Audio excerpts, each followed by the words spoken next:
Before I start this video, I want you to comment in the comment section below, was there any purpose in the Orioles or Royals continuing to play the 2018 season?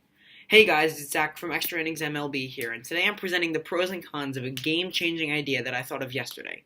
So you know how during the NFL preseason, coaches will bench their star players because of a risk of them getting injured?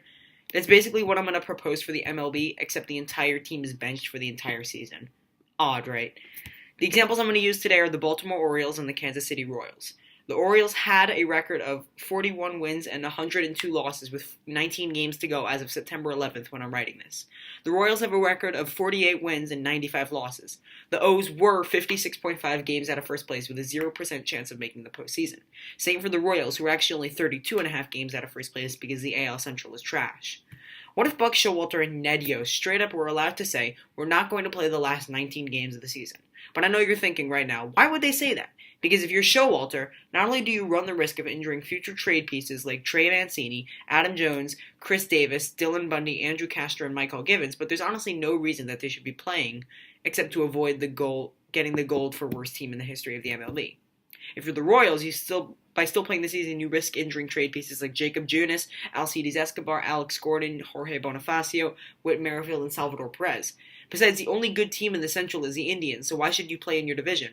That way, if they forfeit right now, you give the teams that are playing you next, whether they are mediocre teams like the Blue Jays or playoff-bound teams like the Yankees or Red Sox, days off to have drills, have more workouts, more training, and less games to play. If you're the Yankees and you play the Orioles, you are almost guaranteed a win, so why should you play? It's never been done before, and it might be a way to quit, but what good is not quitting when the only thing in it seems to be injuring all your good players / soon-to-be trade pieces and fending for second to worst in history?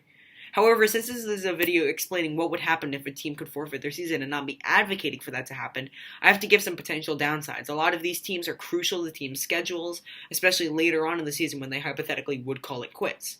If they have no games on a game where they are facing a team like the Orioles, that could be crucial to make up games in a tight division or wildcard race.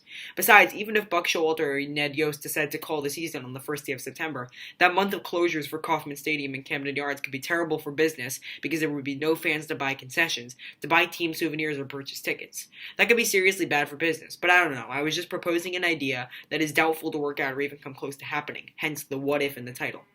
Anyways, I hope you enjoyed. This is a very controversial idea, and I want to know what you guys think. So let me know in the comment section below. If you were Rob Manfred, would you approve of this idea? Please slap a like on this video and hit that notification bell right next to the subscribe button so you won't miss any content. Subscribe to my channel if you enjoyed, and peace out, y'all!